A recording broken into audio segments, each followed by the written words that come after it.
Hello everyone, welcome back to another video. So in this video we're going to be creating parts of the checkout page. It's going to take a while to fully compile it, but let's start out with creating the relevant files and maybe start a bit of the styling as well for this. So to get started with, we will head into our page here and link it to the checkout page using the wire navigate functionality as well. With that sorted, let's just make sure that it goes to route checkout. Now this will give an error until we've created the relevant routes and controllers, so we will have to do that now. So let's head in and create a checkout route and as well a checkout controller. So we will get started with that. So let's go ahead and make the controller inside our terminal. So make controller, and let's just call this checkout controller and make it invocable. And that should be everything we need for that.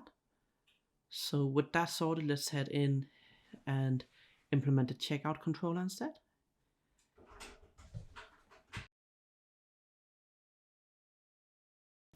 So inside the checkout PHP file, let's make sure we have the XApp layout initiated, and then we will also make sure we head into the checkout controller and we return the checkout view. So we will just call this checkout, and we can actually copy the implementing of the card from the checkout controller like we did before. So let's just do that instead. We may need it later on, so for now we will just import it and make sure we use the checkout file. Then let's head into the browser and we get an issue. So the issue here is we didn't properly import it, so let's make sure we actually fully import this. So let's click import class and make sure we import. Let's then refresh and make sure we save the file as well.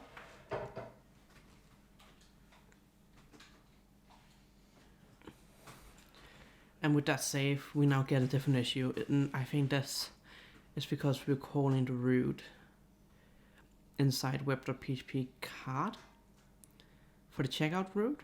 So let's just make sure we actually sort that inside the web.php file.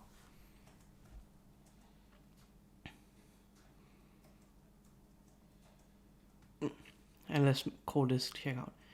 And now we get another issue, and that's because I think we changed this to an anchor, so I think it may not have closed fully, so let's just go in and make sure we close it properly there. And now with the checkout page. So with the checkout page, we have a fair few things we need to retrieve from the user details, the address, and what shipping type do you want to use. So to get started with that, we also want to potentially create a Livewire component as well for this. And we also want to take all of this in here and paste it into the file here.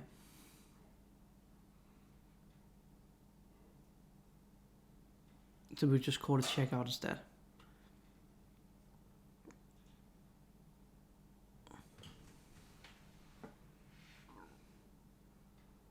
And then let's head into the correct folder here. We're heading into the Livewire one, checkout.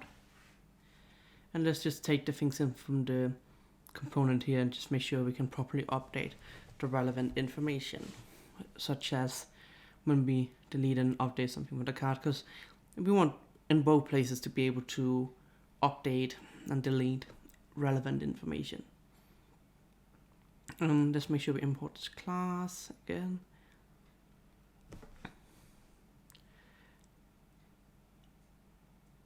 And then I want to copy and paste this code here.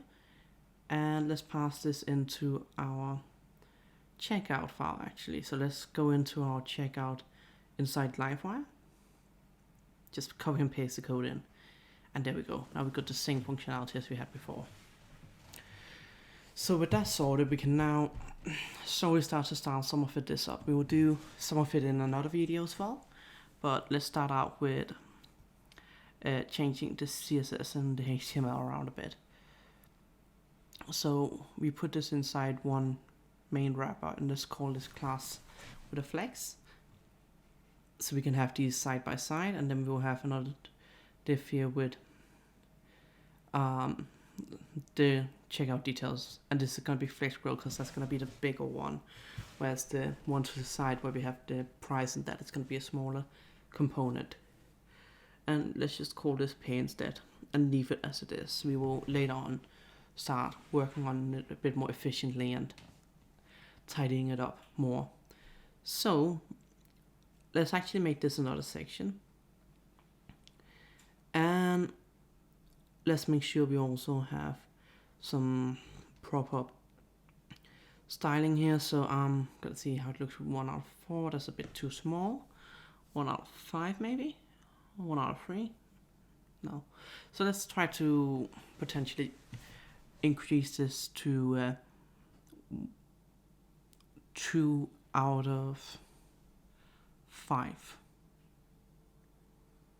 And this looks good for now. So let's keep it at that for now, and later on we will change things around a bit more. And then let's create another div in here, and we just want to have an input field here and some text saying pay, and we may change this later on to a more relevant text.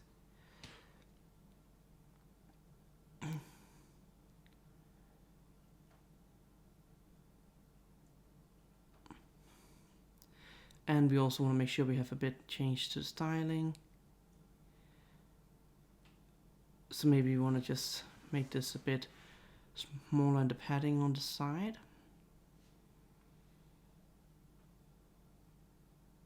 And let's also just make sure that we have some padding on the side on this one here.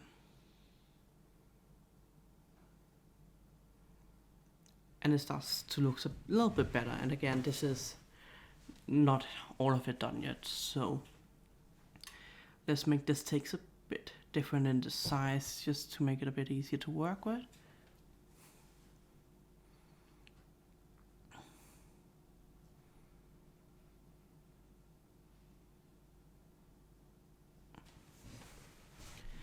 And lastly, let's add in some more content for this, which is going to be the input fields.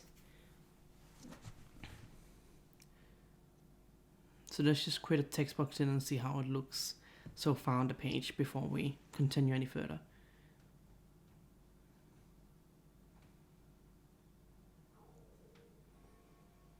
Alright, that looks fine. So to finish this off with, let's actually just copy and paste in 2 fields here. That's from Flowbyte. This website is the input fields. You can find them in the link in the description. And let's just change around some of the sizing here. And I think we're nearing the end of this video as well. So thank you very much for watching, and I will see you in the next video. Please hit the like and subscribe button, and thank you very much for watching. Share any thoughts in the comment section below.